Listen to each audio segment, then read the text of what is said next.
All right, so for today, what we ended up doing is we did a quick little lesson on figurative language and how it impacts the text. And then you guys had to try one for yourself. So I'm going to show you really quickly. You will need both notebooks if you have them. If you don't have both notebooks, all the things are in here. So if you needed notes, they're in here. We'll be using the one that says figurative language examples from Mentor Text on page 52. So that's something you can look at. I'm going to show you mine on this on the Google or the document camera. And then if you ever need a Mentor Text, like to go back to it, you can get that Mentor Text here. Okay. So again, if you need to pause at any point, please pause. You can go find those pieces of information. Otherwise, I'm going to go ahead and move on with what we're doing. Okay. So in the resource notebook on page 52, this is where we took notes and we talked about the different types of figurative language that we found in two of the different Mentor texts. We had the Chihuahua piece and then we had the 9/11 piece. So these are the different types of figurative language that we found. And so the whole point of this is that we are going to have to, just like connotation, we're going to have to be able to explain how of specific, like this one, how specific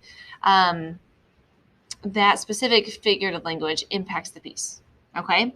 And so we're going to be able to kind of talk through this. So when I see that first one, it says simile, children hating dogs that look like gremlins. So what I could say is I could say the simile, children hating dogs that look like gremlins, impacts this piece. Okay. That could be like my first sentence if I wanted it to. And then I would go back to the piece and where it's actually at. And then I could say why the author actually put that there. So like, why did the author put that there? How does it impact the piece? What does it do to me as a reader or as any reader? So I'm going to kind of read that sentence or sentences around it. It says the problem is he's just not. There's not a very big market for neurotic man-hating, animal-hating, children-hating dogs that look like gremlins. But I have to believe there's someone out there for Prancer because I'm tired and so is my family. So for me, I feel like the author put that there because they're trying to really convey that this is a different sort of dog. It's a dog that is very unique and doesn't really get along with people. I get that. But then also the fact that it looks like gremlins, because that's the simile. They're comparing this dog to look like a gremlin. And so to me, like I said here, when we annotated it, it's like, to me, like that makes me feel like this dog is ugly. So I feel like the author put those things in there to really help us to visualize the picture of this dog, and that they don't get along with very many people, and that there's just not that great to look at. I don't know. So saying something along the lines of that, in the sense of how does it impact the piece? Okay. All right. So another example. Simile is another one. Not a real dog, but more like a vessel, and there's more in there. So I find it in the text. It's right here. So I could say the simile. Not a real dog, but more like a vessel for a traumatized Victorian child, impacts this piece. And then I would say the author used this particular simile to, and I would kind of talk through what that was doing or what the author did. So for this, I feel like it impacts the piece. I mean, it's very negative how this is thrown out there. But when I kind of read this too, a traumatized Victorian child that now haunts our home. When I see haunts our home, that also makes me think of like ghosts and how ghosts are just always there in the sense of like what we know or what we think ghosts are.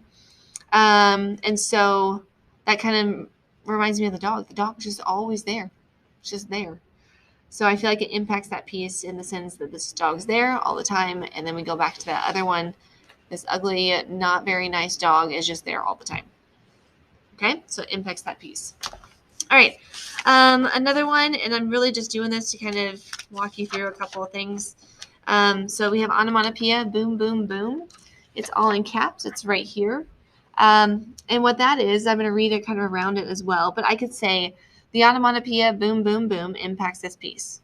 And then I would explain why the author used that particular onomatopoeia. So it says, that's when around 10 a.m. a thunderous rumbling filled the air. Boom, boom, boom. Floor by floor, the south tower was collapsing.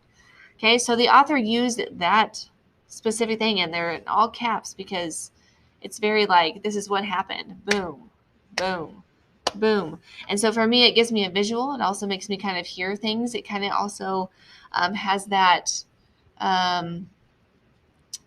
don't know how to say it. Like, I kind of get scared. It kind of gives me like the vibe of how people were feeling, that kind of thing. Okay. All right. We have the next one is personification. It's in that same mentor text. It's actually right underneath it. And it says, Perez watched in horror as the avalanche of dust spilled from the tower's ruins and began barreling through the city, wrapping around building after building. So I could say the personification, and I would say that whole thing again, impacts the piece. The author used this because, and so I was going kind of say why they use that. But it really paints a picture as to how fast the dust was moving around and just going into all different places next to where the buildings were. It just kept going. So that it has that visual effect. Okay. All right. So what I'm going to have you guys end up doing is you guys are actually going to use one of these.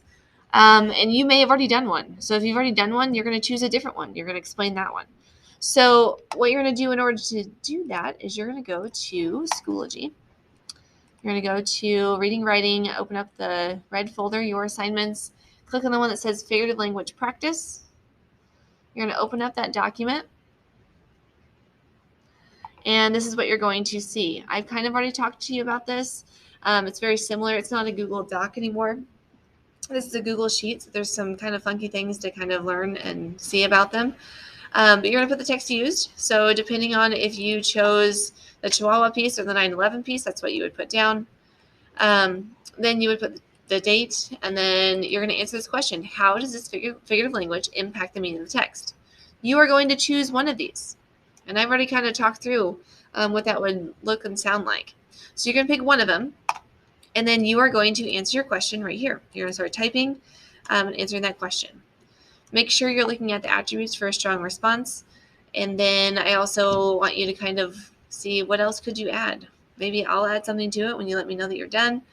And then you're going to give yourself a grade. You're going to go through this. So this right here, it tells you this is like what you have to do. And then you come in here and you go, oh, I'm at a 9, so I'm going to bold that. This one, I'm going to be at an 8. I bold that. But you're actually going back in, you're looking to see which one you actually are based on your response. And then based on your scores that you put here, you're going to you could average them out if you wanted to, but you're going to put your overall score and what you think you deserve in this gray box. Okay? When you are done doing that, make sure you do email me because I can look at that. And then you're also reading with all the things you have to do there. Okay? All right. Again, if you need to rewatch this or pause at any point to go back through to see what I said or anything, make sure you do that. Otherwise, good luck with this, and I'll see you when you get back.